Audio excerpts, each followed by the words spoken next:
First batch, first big success, Birla Open Minds Warangal, 97.61% in JEE Mains 2026. 315 rank in TG EPSET. Admissions open. Nursery to 12th. Hunter Road Bypass Warangal. 9581553300. గ్రామంలో ఉన్నటువంటి ఊర చెరువు విషయంలో గత 15 రోజులుగా మమ్మల్ని చాలా అవస్థలకు ఇబ్బందులకు గురి చేస్తున్నారు. మా యొక్క పూర్వీకుల సమాధులు అక్కడ ఉన్నాయి. ఆ యొక్క చెరువు శిఖం అనేది దాదాపు 23 ఎకరాల 10 గుంటల చెరువు శిఖం భూమిని గత ప్రభుత్వంలో ఉన్నప్పుడు దాన్నంతా కూడా సర్వే చేసి బౌండరీ ఫిక్స్ చేసిండ్రు. ఎమ్మెల్యే గారు, గౌరవ వర్ధనపేట ఎమ్మెల్యే గారు వచ్చి దాన్నంతా కూడా చేశారు. దాన్నంతా కూడా సర్వే చేసిన తర్వాత దీన్ని అభివృద్ధి చేస్తున్నామని నెమ్మదిగా మేము ఆ రోజు నుంచి వెళ్ళే ఒక్కరొక్కరుగా అసలు ఏం జరుగుతుంది మా చెరువులో అని చెప్పి మేము అందరం యువకులము గ్రామస్తులు అందరం కూడా మేము వెళ్ళినప్పుడు అడిగినప్పుడు ఏమంటున్నారంటే దీన్ని మినీ ట్యాంక్ బండ్ చేస్తున్నాము, దీన్ని అభివృద్ధి చేస్తున్నాము, దీన్ని వాకింగ్ ట్రాక్గా మేము నిర్మిస్తున్నాము అని చెప్పి అధికారులు మాతో చెప్పడం జరిగింది. సరే, అలా ఉన్నప్పుడు మేము అందరం కలిసి ఎమ్మెల్యే గారు మా యొక్క కాలనీకి వచ్చినప్పుడు మేము అందరం కలిసి వినతి పత్రం కూడా ఇచ్చినాం. అయ్యా, మాకు ముందరగా మా సమాధులను మీరు రక్షించండి. మా సమాధుల దగ్గర మొట్టమొదటి ఇప్పటి వరకు కూడా మాకు స్నానపు గదులు కూడా లేవు. కనీసం అక్కడ సమాధులు చేసుకొని స్నానాలు చేసుకుందామంటే ఆడవాళ్ళకు చాలా ఇబ్బంది అవుతున్నది. మాకు కావాల్సింది స్నానపు గదులు కావాలి. మాకు వైకుంఠ ధామాలు పల్లెల్లో గ్రామాలలో అక్కడ ఉన్నవి. అలాంటివి మాకు ఇక్కడ ఇంత సిటీలో ఇంత ఉంటున్నా కూడా మాకు కనీస వసతులు కూడా మాకు అక్కడ ఏర్పాటు చేయలేదని చెప్పి మేము గత ఎమ్మెల్యే గారికి మేము వినతి పత్రం కూడా ఇచ్చినప్పుడు అది ఇరిగేషన్ డిపార్ట్మెంట్ ఒక ఆధీనంలో ఉన్నది. కాకపోతే దానికి మేము ఇవ్వడానికి ఇప్పుడు మా చేతుల్లో ఏది లేదు. కాకపోతే మేము ప్రభుత్వంతో మాట్లాడతాం, చర్చలు చేస్తాము, మీ సమాధుల కొరకు మీకు ఒకటి ఏర్పాటు చేస్తామని గత ప్రభుత్వంలో ఉన్నటువంటి మాజీ ఎమ్మెల్యే గారు మాకు హామీ ఇవ్వడం జరిగింది. అయిన తర్వాత కూడా సరే, కాలక్రమేణా వాళ్ళ పదవీ కాలం అయిపోయిన తర్వాత కొత్త ప్రభుత్వం, ఇప్పుడు ఉన్నటువంటి ప్రజాప్రభుత్వం చెప్పుకున్నటువంటి కాంగ్రెస్ ప్రభుత్వం వచ్చిన తర్వాత గౌరవ వర్ధనపేట ఎమ్మెల్యే గారు కేఆర్ నాగరాజు గారు కూడా వచ్చినప్పుడు క్షేత్రస్థాయిలో పరిశీలన చేసినప్పుడు కట్ట గురించి వచ్చి మాట్లాడుతున్నప్పుడు మేము అప్పుడు కూడా వినతి పత్రం ఇవ్వడం జరిగింది. మా యొక్క కుల పెద్ద మనుషులతో కలిసి మేము బయటికి వెళ్ళి మాట్లాడి చర్చించుకొని చెప్పినాం, అయ్యా మీరు అభివృద్ధి చేయండి, మీ అభివృద్ధికి మేము ఆటంకం కాదు, ఇప్పటికి కాదు ఎప్పటికైనా మేము అభివృద్ధికి ఆటంకం మేము చేయము, ఏమాత్రము మేము అడ్డుపడము. కాకపోతే మా యొక్క పూర్వీకుల సమాధులు అక్కడ ఉన్నాయి. రాజ్యాంగం మాకు కల్పించినటువంటి హక్కు, ఆ హక్కును మీరు ఏ విధంగా మీరు హరిస్తారు? మా యొక్క సమాధులను మీరు ఎందుకు తొలగిస్తారు? మీరు సమాధులు తొలగించడానికి గల కారణం ఏంటో మాకు చెప్పండి.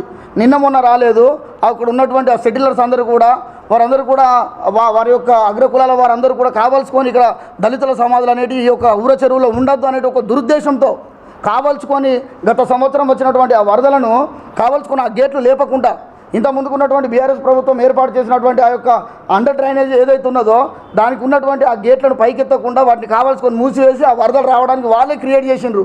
అది ప్రకృతి విపత్తు కాదు, ఏది కాదు. ఇక్కడ ఉన్నటువంటి పరిస్థితి ఏంటంటే పూర్వకాలం నుంచి మనకు కాకతీయులు నిర్మించినటువంటి గొలుసుకట్టు చెరువులు ఇవి. సోమిడి చెరువు కాంచెలు ఉన్నటువంటి ప్రాబ్లం ఇది, ఈ ఒక్క ప్రాబ్లం కాదు. ఫస్ట్ మీరు చేయాల్సి ఉంటే ప్రభుత్వ పెద్దలు ఏదైనా అభివృద్ధి చేయాలనుకుంటే పైన ఉన్నటువంటి ఆ చెరువులను ముందు పునరుద్ధరించండి. అక్కడి నుంచి వచ్చే వరదను మీరు ఫస్ట్ అడ్డుకట్ట వేయకుండా అక్కడి నుంచి వచ్చే వరద ఆ తర్వాత ఒడపల్లి చెరువుకి వస్తుంది, ఒడపల్లి చెరువు నుంచి గోపాలపురం చెరువుకి వస్తుంది, గోపాలపురం చెరువు నుంచి కిందికి వెళ్ళిపోతాయి వాటర్. అలా చేయకుండా కావాల్సుకొని 23 ఎకరాల 10 గుంటలు ఉన్నటువంటి చెరువు శిఖాన్ని దాన్ని బౌండరింగ్ చేయకుండా, దానికి ఒక పరిరక్షణ చేయకుండా కేవలం దళితుల సమాధులను దురుద్దేశపూర్వకంగా దళితుల యొక్క సమాధులు అనేవి మా ఇళ్ళ మధ్యలో ఉండొద్దు అని అగ్రకుల పెద్దల యొక్క అహంకారంతో ఈ పరిస్థితి చేస్తున్నారు. ఇప్పటి వరకు గత వారం 10 రోజుల కాంచెల్లి మేము అందరం కూడా భోజనం లేకుండా, అన్నం లేకుండా, ఆహారం లేకుండా మా కుటుంబం మా పిల్లలను పట్టుకొని పోయి వృద్ధులతో సహా అక్కడ సమాధుల దగ్గర ఉంటున్నాము. నిన్నటి దినాన అక్రమంగా ఆదివారం ఏదైతే సెలవు దినము ఉన్నదో చూసుకొని అక్రమంగా మా యొక్క సమాధులు ఇప్పుడు దగ్గర 100 సమాధులు తీసేసిండ్రు. అక్కడ దానికి ఎవరు బాధ్యులు? ఇంత ముందుకున్నటువంటి ఆ బఫర్ జోన్లో కానీ ఆ యొక్క ఎఫ్టీఎల్ పరిధిలో ఉన్నటువంటి ఇల్లు ఫస్ట్ మొదట మీరంతా కూడా దాన్ని సర్వే చేయండి, అక్కడ తీసేయండి. వాటిని తీసేసిన తర్వాత మా సమాధుల దగ్గరికి రండి. కానీ అవన్నీ అక్కడనే ఉంటాయి. అందులో ఒక గుడి ఉన్నది, అందులో ఒక చర్చ్ ఉన్నది, అందులో ఒక ఎస్టీ వాళ్ళకి సంబంధించినటువంటి కమ్యూనిటీ హాల్ ఒకటి ఉన్నది. ఇదంతా కూడా చెరువు శిఖంలో అవన్నీ ఎట్లా వచ్చినాయి? ఫస్ట్ వాటన్నిటిని తొలగించండి. సమాజం మీదకి ఎందుకు వస్తారు మీరు? దళితులు అంటే అంత చులకన భావమా? దళితుల మీద ఎంతకాలం ఇంకా ఇలా దాడులు చేస్తారు? ప్రజాప్రభుత్వం అని చెప్పుకునేటువంటి ప్రభుత్వము ప్రజల మీద ఇంత దురంకారంగా మీరు ఉక్కుపాదం మోపాల్సినటువంటి అవసరం ఏమున్నది? మమ్మల్ని అరెస్ట్ చేయాల్సినటువంటి అవసరం ఏమున్నది? మేము ఏం తప్పు చేసినాం? మా యొక్క పూర్వీకుల సమాధుల కొరకు మేము మాట్లాడడం తప్ప చెప్పాలి. ఇప్పుడు హైదరాబాద్లో హైడ్రాన్ తీసుకొచ్చిండ్రు, అక్కడ ఉన్నటువంటి పేదల గుడిసెలనే తొలగిస్తున్నారు. ధనికులను ఎవరు పట్టించుకుంటలేరు. మంత్రుల నివాసాలు ఉన్నాయి, మంత్రుల బంధువుల నివాసాలు ఉన్నాయి, వాటిని ఎవరు పట్టించుకోవట్లేదు. కానీ కేవలం దళితులు ఎక్కడైతే దళితులు ఉన్నారో ఆ దళితుల మీద కావాల్సుకొని ఈ యొక్క దురంకారమైనటువంటి చర్యలకు పాల్పడుతున్నటువంటి ఈ ప్రజాప్రభుత్వం ఇది ఎంతవరకు న్యాయము? ప్రజల పక్షాన మేము ఎన్నుకున్నది మా యొక్క సమాధానం మా యొక్క ఇళ్లను కూలగొట్టించుకోవడానికేనా? మాకు కావాల్సినటువంటి సమాధానం చెప్పండి. అప్పటి వరకు మాకు జరిగే న్యాయం జరిగేంత వరకు కూడా మేము ఆ సమాధానం దగ్గర మేము జరిగేది లేదు, మేము ఇళ్ళకు పోయేది లేదు. గౌరవ ముఖ్యమంత్రి గారు, మంత్రులు అందరూ కూడా ఈ యొక్క విషయం మీద మీరు స్పందించండి. ఎక్కడ చూసినా దళితుల మీదనైనా ఈ యొక్క దాడులు, మరి ఉన్నవారికైనా చట్టాలు, మాకు కాదా చట్టాలు? అంబేద్కర్ రచించినటువంటి రాజ్యాంగం ప్రకారంగా మేము మాట్లాడుతున్నాం తప్ప కానీ మేమేదో మాకు కావాల్సుకొని మేము చేస్తలేము. కొంతమంది అక్కడ ఉన్నటువంటి ధనికులందరూ కూడా కావాల్సుకొని ఎక్కడెక్కడి నుంచి వచ్చినటువంటి సెటిలర్స్ వాళ్ళందరూ కూడా బుడిపుటాన్ని చేసుకొని వారు ఒక కమిటీ వేసుకొని అక్కడ మాట్లాడుకుంటూ మేము అందరం కూడా మీరు అందరూ కావాల్సుకొని మీరు మా అభివృద్ధిని అడ్డుకుంటున్నారని చెప్పి వారు కూడా రాజకీయం చేస్తున్నారు. అక్కడ రాజకీయ పార్టీలు కూడా నిస్సిగ్గుగా వచ్చి మాట్లాడండి. ఇప్పుడు ఎందుకు ఏ ఒక్క రాజకీయ నాయకుడు వస్తలేడు? ఓట్లు అప్పుడే వస్తున్నారు మా దగ్గరికి, కానీ ఓట్లు అయిపోయిన తర్వాత ఒక్కరు కూడా వచ్చి మాట్లాడారా? మా సమాధులు పోనీయా? మాకు కావాల్సినటువంటి న్యాయం కావాలి. మాకు న్యాయం జరిగేదాకా కూడా మేము సమాధుల దగ్గరనే ఉంటాం. మమ్మల్ని ఎందుకు అరెస్ట్ చేస్తారు? ఎవరు అది ఇల్లు కట్టింది ఎవరు అనేది ప్రభుత్వ పెద్దలు నిర్ణయించాలి. దానికి చేసినటువంటి రిజిస్ట్రేషన్స్ ఎక్కడి? చెరువు శిఖంని ఎట్లా రిజిస్ట్రేషన్ చేస్తారు, ఏ ప్రకారంగా రిజిస్ట్రేషన్ చేస్తారు అదనేది కూడా ముందుకు రావాలి. పూర్వీకుల కుటుంబాలు కొంచెం గల్లులైన వాడి ఏడ్చినాం, కానీ ఇక్కడ చెరువు నది, ఇక్కడ ఇండ్లు కట్టుకుంటాం, ఇక్కడ గుడిసెలు వేసుకుంటామని గుడిసెలు ఇప్పుడు 20 సంవత్సరాలు బట్టి పోరాడతాడు కూడా మేము ఒక్క గ్రామం నుంచి అక్కడ పోలే. మనకెందుకు అక్రమం, అన్యాయం, ధాన్యం అస్సలే రాలే. ఏ పార్టీ ఆ పార్టీని గెలిపించింది, కానీ పార్టీ మేము ప్రేమించిన పార్టీ నాయకులు వాళ్ళు మమ్మల్ని ప్రేమించింది. కానీ ఈ నాగరాజు అంత దౌర్భాగ్యుడు, రౌడీ, గుండాయితనము మా గ్రామం మీద మనుషులతో చూపించుకోవాలి. సమాధులతోటి మాకు సమాధుల స్థలం లేకుండా ఊరు చుట్టుప్రక్కల మాకు జాగా కూడా లేదు. మాకు సమాధుల జాగా ఉన్నదంటే గదే మా గ్రామం ఆనుకొని ఉన్నది. ఆ గ్రామం ఆనుకొని ఉంటే చనిపోయిన మనిషికి పాలో అన్నమో కూరో పెడతారా పెట్టరా? ఈ అంటరాని కులము మా ఇండ్ల ముందట వచ్చి కూర్చుంటాను, తానాలు చేస్తాను.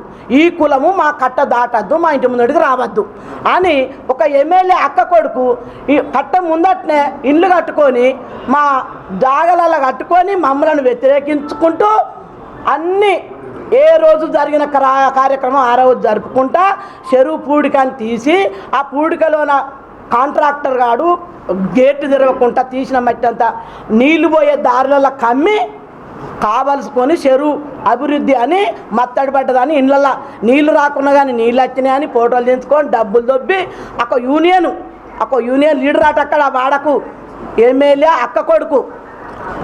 ఆ చెరువు సమాధులు మాకు లేవంగానే కనబడుతున్నాయి. ఆ మాదిగోళ్ళ సమాధులు మాకు కనబడద్దు. మాకు అభివృద్ధి కావాలని ఎమ్మెల్యేని పట్టుకొని వాళ్ళ సొంత చుట్టపోడు కనుక ఆ ఎమ్మెల్యేని పట్టుకొని మా ఊరును అంగమంగమ చేస్తాడు. రాత్రి నైట్ అంతా మాకు నిద్ర లేవు, అన్నాలు లేవు. అమ్మాయిని దొక్కిళ్ళు, 2 వ్యాన్లు వచ్చినాయి, ఆడ పోలీసు, మొగోళ్ళ పోలీసు, 3 తెండాలు తట్టిళ్ళు కట్టకు. ఈ కట్ట దొక్కద్దు మీరు మాదిగోళ్ళు అంటారు. మరి ఎక్కడిది న్యాయం? ఎమ్మెల్యేకి ఎక్కడిది? ఎమ్మెల్యేకు రూపాయలు కూడా గెలిపించినాం. మాది వాళ్ళు అంటే అంత సులకమా? మా దళితుల బతుకులు మరి ఎవరు చూపిస్తారు, ఎవరు న్యాయం చేస్తారు మా దళితులను? మేము ఇండ్లు ఇవ్వమంటలేము, భూములు ఇవ్వమంటలేము. చనిపోయిన సమాధులు పాతి పెట్టుకునడానికి బుక్కడు అన్నమో నీళ్ళో పోసి ఏడ్చడానికి మాకు గుర్తింపు లేకుండా ఒక్కొక్కరు కూలి చేసుకొని ఇళ్ళలో పని చేసుకొని 40-50 వేలు పెట్టి సమాధులు కట్టించుకున్నాం. ఆ సమాధులను తీయడానికి ఆయనకు అంత ధైర్యము, అంత అర్హత. కలెక్టర్ కూడా స్పందించాలి. మా గ్రామము కలెక్టరు దిగాలే. నిన్నటి బట్టి 5 రోజులు బట్టి మేము మొత్తుకుంటాను కూడా ఒక్క అధికారం వస్తలేడు.